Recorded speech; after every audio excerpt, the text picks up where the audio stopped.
Le continent africain, qui regorge de nombreux édifices architecturaux datant de plusieurs siècles en arrière, doit désormais se tourner vers le futur pour pouvoir maîtriser de nouveaux modèles de construction pour son développement. Quelle architecture pour l'Afrique de demain?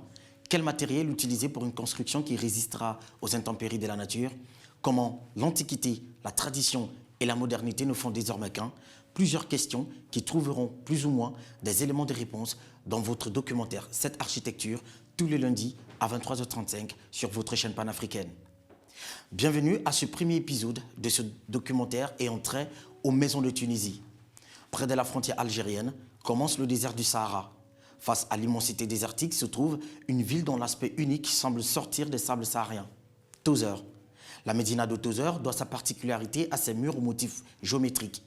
Une particularité qui se définit aussi à travers son architecture que nous découvrirons dans ce documentaire.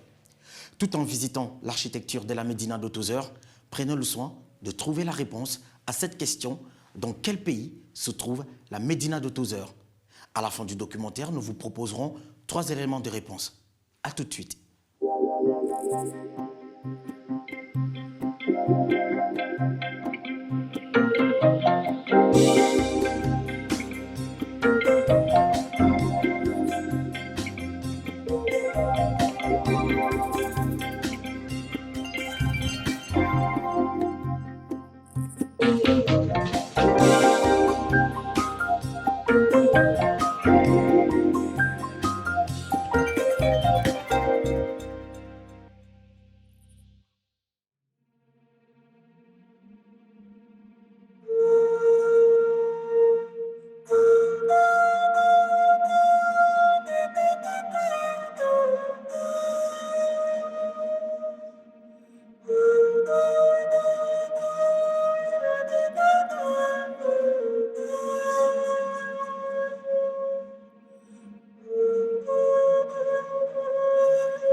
Au sud-est de la Tunisie, près de la frontière algérienne, commence le désert du Sahara. Face à l'immensité désertique, se trouve une ville dont l'aspect unique semble sortir des sables sahariens. Tozeur.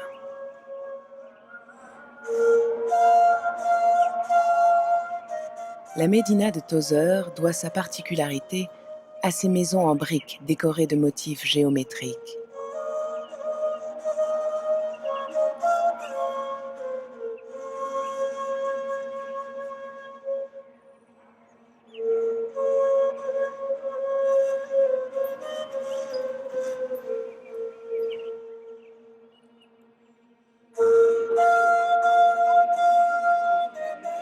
Tozeur, c'était une très grande ville.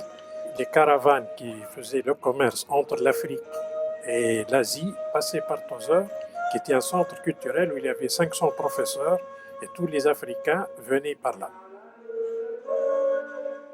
Et on dit même que chaque jour, il y a 1000 dromadaires qui partent. Vous voyez un peu l'importance.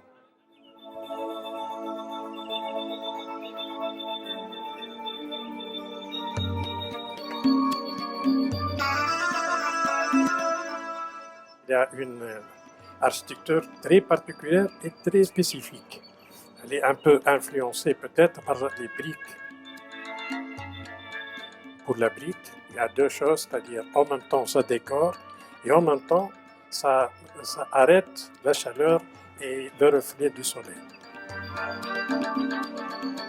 Toutes les maisons, il y a une certaine structure et comme on dit, les femmes brodent à la maison et les hommes brodent les murs extérieurs. Vous voyez, ça donne une spécificité à la vie.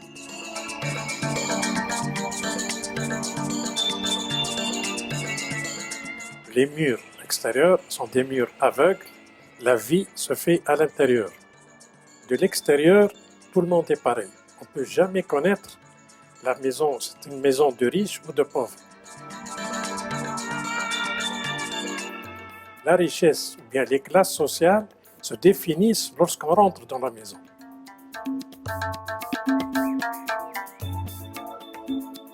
Le Dar el Hadir est un pur joyau d'architecture tozoroise. La skifa, l'entrée de la maison, est sombre et immense.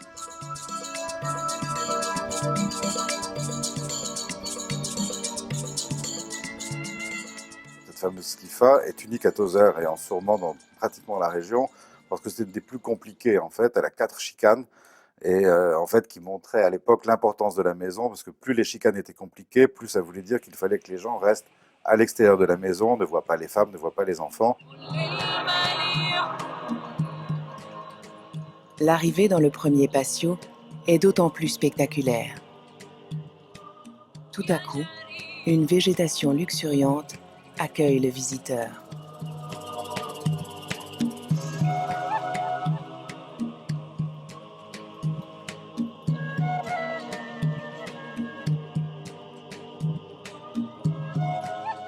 Le Dar El Hadir a été complètement rénové et repensé par 2 Français.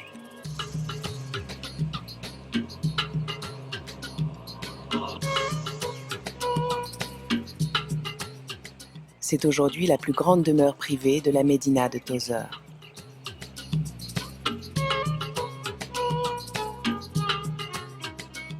Donc cette maison est typiquement tozeuroise parce que déjà elle rappelle l'organisation des maisons des médinas du monde arabe, c'est-à-dire des maisons carrées autour d'une cour centrale. Selon la richesse, selon les endroits, ces cours centrales sont ou bien des terrains dans lesquels il y avait des animaux, ou alors des terrains uniquement de plaisir avec des jardins. Et l'organisation de la maison se fait autour de la cour. Les maisons sont faites avec du palmier, donc qui permettait de faire la structure des toits et des planchers, et après des murs de briques et d'argile.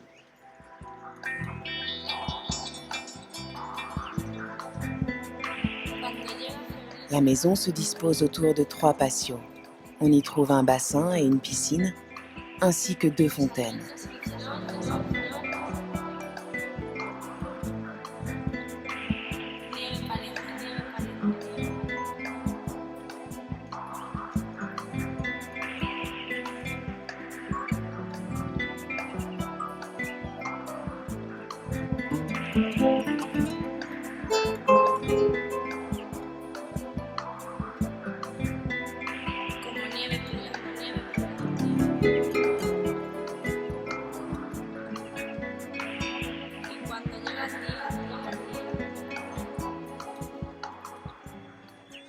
On a transformé un petit peu la maison en fonction des besoins actuels d'une maison disons, moderne, dans laquelle on cherchait un certain confort. Donc on a respecté au maximum toutes les parties anciennes de la maison qu'on n'a pas voulu détruire. On pensait que c'était quand même des choses qu'il fallait préserver. Les façades étaient belles, étaient d'origine. Donc il y a une volonté de vouloir en effet utiliser au maximum les éléments d'origine de la maison qui ont été préservés. Et après, il y avait des besoins de confort et de modernité qui faisaient qu'il y a des parties qu'on a dû recréer, qui n'existaient pas. On est parti de rien du tout, puisque ou bien les murs n'existaient plus, ou la partie était effondrée. Donc on a recréé des parties en respectant quand même, bon, je parlais de fantaisie, c'est une chose, mais ce n'est pas non plus apporter un style qui n'avait rien à voir avec l'endroit.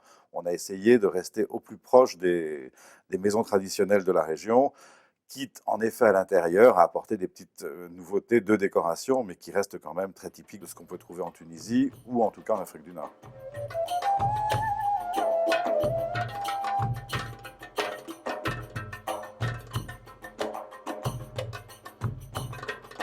La décoration des pièces utilise souvent le bois de palmier, notamment pour la constitution de panneaux géométriques.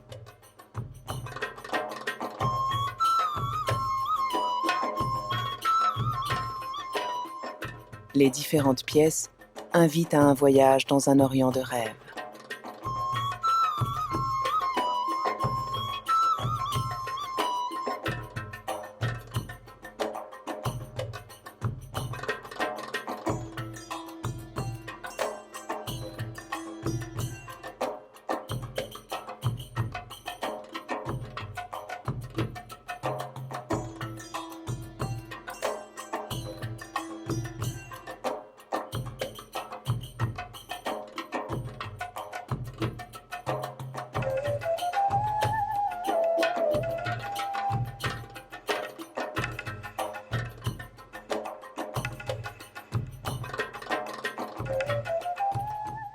qualité de la vie qu'on peut avoir ici est quand même assez exceptionnelle de par le climat, de par la gentillesse des gens, de par l'accueil qu'on nous a réservé.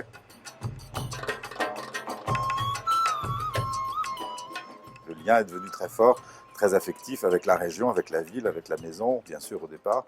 Mais maintenant, il y a une osmose qui s'est faite. On se sent vraiment Tozeur-Rouen.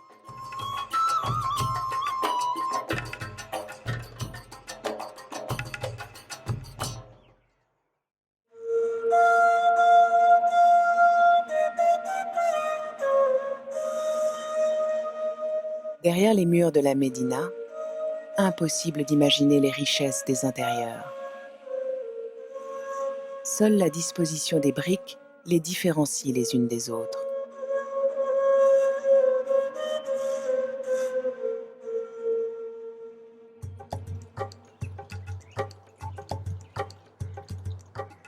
En plein centre de la Médina se trouve une autre maison traditionnelle restaurée.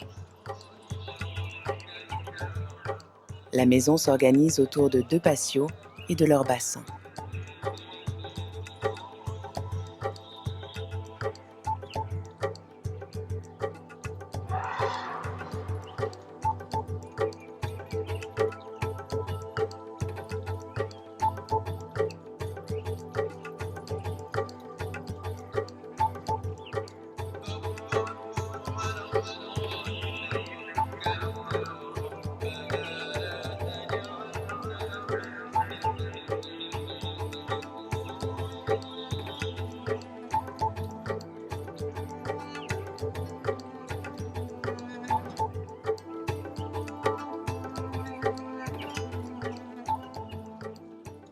Ce que vous voyez à Tozeur, c'est des maisons.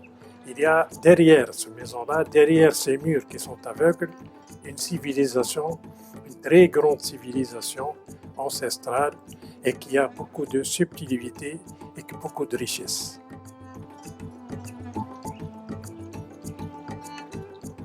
La maison tunisienne, eh bien, on la compare comme une femme. C'est une femme voilée. Parce qu'on regarde une femme voilée, on ne sait pas ce qu'il y a derrière. C'est une belle femme ou bien une femme qui est laide. Eh bien, la maison tunisienne est pareille. On ne montre jamais le beau de l'extérieur. Il faut toujours découvrir la maison. Il y a une certaine même sensualité.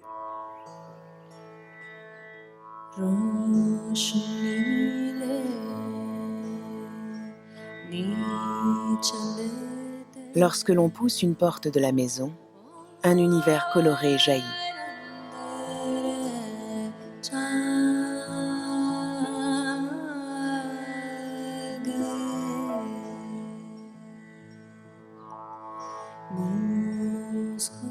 Chaque chambre possède une ambiance et une couleur différentes. Le contraste avec la couleur de la brique est saisissant. Il y a une certaine idée, certains préjugés. On ne comprend pas la Tunisie, elle est multiculturelle. Et c'est une civilisation très, très raffinée. Vous voyez, lorsque vous entrez un peu dans ces maisons-là, vous trouvez un art qui est la synthèse de plusieurs éléments artistiques. C'est-à-dire, il y a eu les Berbères, puis il y a eu les Phéniciens, il y a eu les Romains, il y a eu les Espagnols, il y a eu les Arabes, il y a eu les Français. Eh bien, chacun il a laissé une empreinte. Et maintenant, on dit, l'art tunisien, c'est la synthèse de tous ces arts-là, oui, qui a donné un art unique.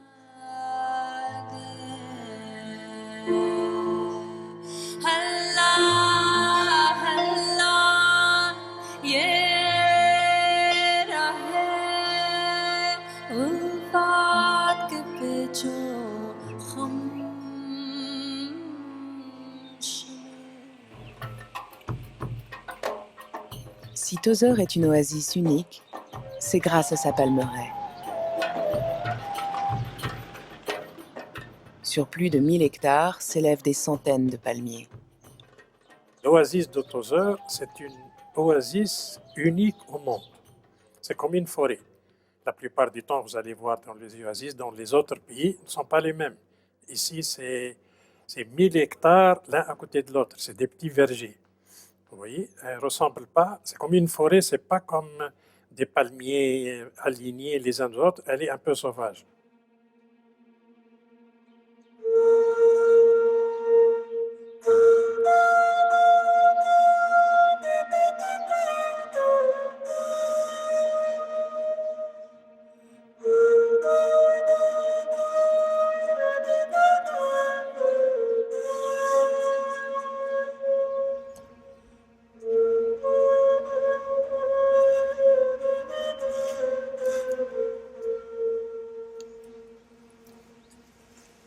La Palmeraie a fait de Tozeur une ville productrice de dattes.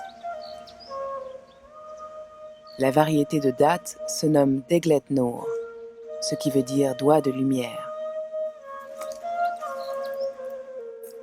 On dit que c'est la reine des dattes.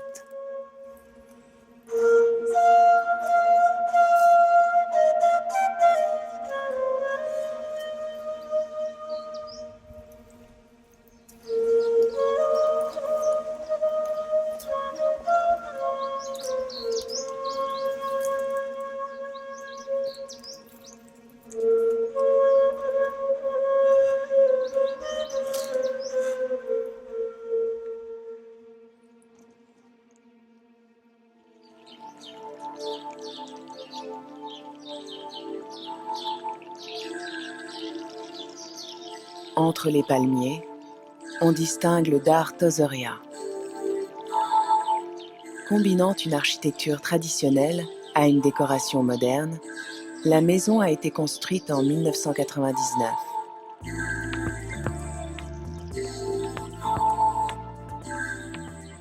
La maison a été construite en gardant le respect des plantations naturelles. On a les palmiers qui poussent et qui jaillissent comme ça au milieu de la maison. Le patio est un patio hispano-mauresque. C'est vraiment l'essentiel de la maison. C'est l'espace central, l'espace de circulation, où tout le monde se croise tout au long de la journée. Les pièces sont réparties vraiment tout autour et c'est donc un lieu de vie où l'été on peut profiter le soir de la fraîcheur et l'hiver en fait on couvre le patio pour réchauffer la maison. Les colonnes ici sont entourées de nattes, de nabel. C'est une tradition qu'on trouve essentiellement dans les mosquées et qu'on a gardée parce que à la base c'est quelque chose de pratique. Mais c'est devenu, à force d'être pratique et comme on le voit partout, c'est devenu quelque chose d'esthétique.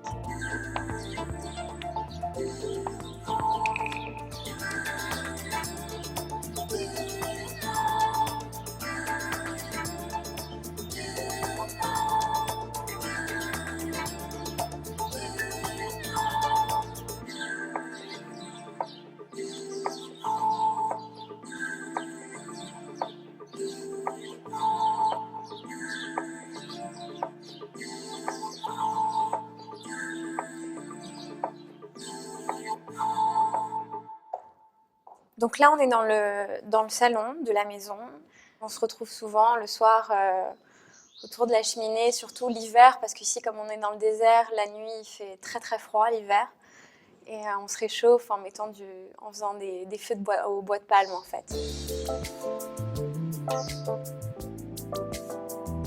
C'est un espace, en fait, qui a un mélange d'objets de décoration entre des meubles un peu rétro, des pièces typiquement tunisiennes et damasciennes également. On a les sièges par exemple qui sont ici, qui sont des sièges damassiens.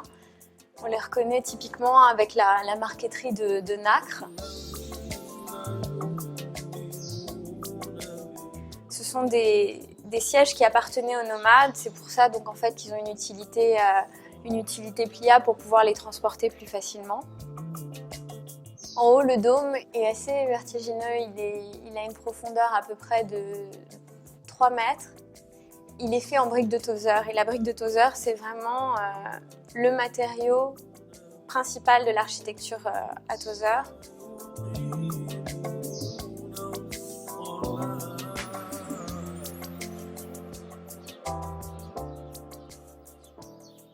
Nous, Donc là, on est dans une chambre de l'annexe de la maison. C'est une chambre d'amis où on reçoit en général nos invités. C'est une disposition qui est plus contemporaine, où on a utilisé des matériaux locaux toujours et le côté traditionnel avec des éléments typiquement tozérois, mais on l'a décliné d'une manière plus contemporaine et différente.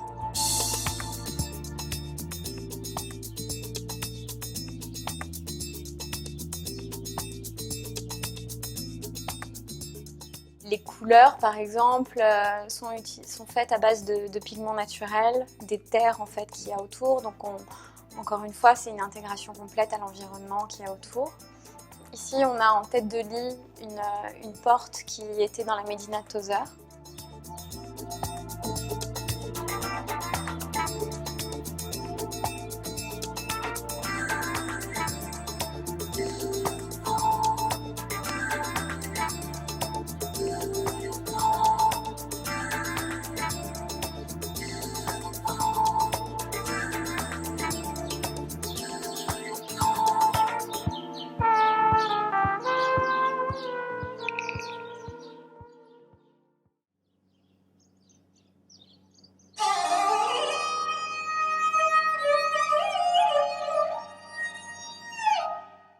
S'il est un lieu incontournable à Tozeur, c'est bien le Dar Shrite. Cet immense hôtel de luxe propose un voyage à travers les différents styles de construction et d'artisanat de la Tunisie. L'hôtel, il a été conçu comme 3 espaces, c'est-à-dire 3 patios. Et autour des patios, vous avez les chambres. C'est-à-dire vous entrez, vous vivez, vous rêvez comme les Orientaux. C'est dans cet esprit-là qui a été fait.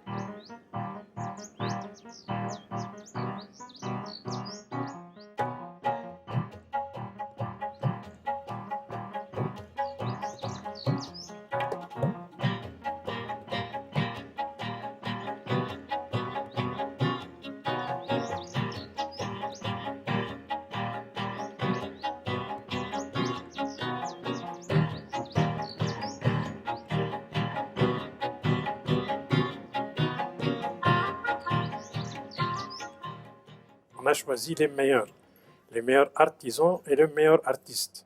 C'est comme vous voyez la décoration ou bien la sculpture, le travail de la ferronnerie, le travail des plafonds qui ne ressemblent pas. Il y a les plafonds blancs tout court, il y a d'autres qui sont en bois, il y a d'autres qui sont qu'on appelle des plafonds en nid d'abeille, où les gens, tous ces artisans et ces artistes ont excellé dans leur métier parce qu'ils ont l'impression de faire quelque chose pour les autres, pour montrer la beauté et l'art de vivre de la Tunisie.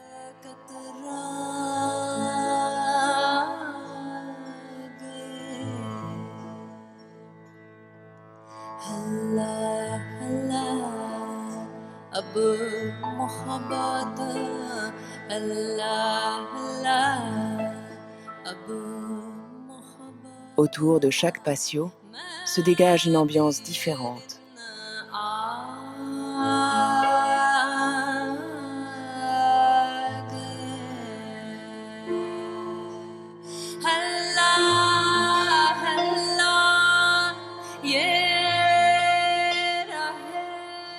Une collection impressionnante de meubles et d'objets, principalement originaires de Tunisie, sont disposés dans les salons.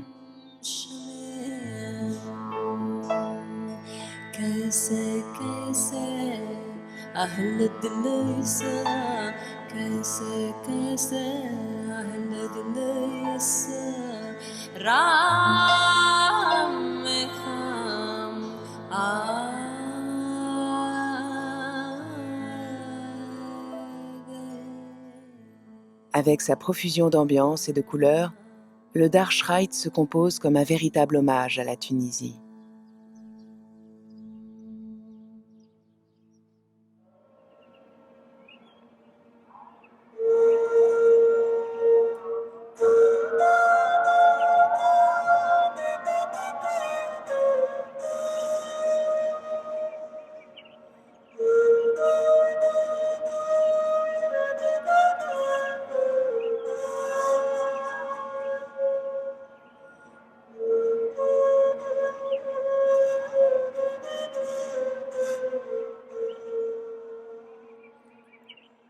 Quand on vient à Tozeur, ce que vous recherchez, eh bien, c'est un peu les sentiments, l'amitié. On oublie même les classes sociales et on veut vivre cette paix-là. C'est-à-dire même pour arriver en quelque sorte à la paix de l'âme.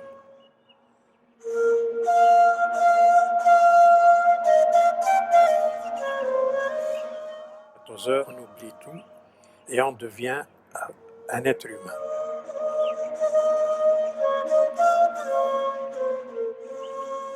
Point de départ de toutes les excursions vers le grand sud tunisien, cette ville, surgie des sables sahariens, offre un dépaysement total. Tout en espérant que le voyage était plaisant au cœur de la médina de Tozeur, répondez en nous envoyant 7A suivi de votre réponse au numéro 8877 et la semaine prochaine, vous serez peut-être l'heureux gagnant d'un ordinateur portable. Voici la question. Dans quel pays se trouve la médina de Tozeur? Réponse A, en Tunisie. Réponse B, en RDC. Réponse C, au Mali. Retrouvons-nous la semaine prochaine pour un nouvel épisode de cette architecture.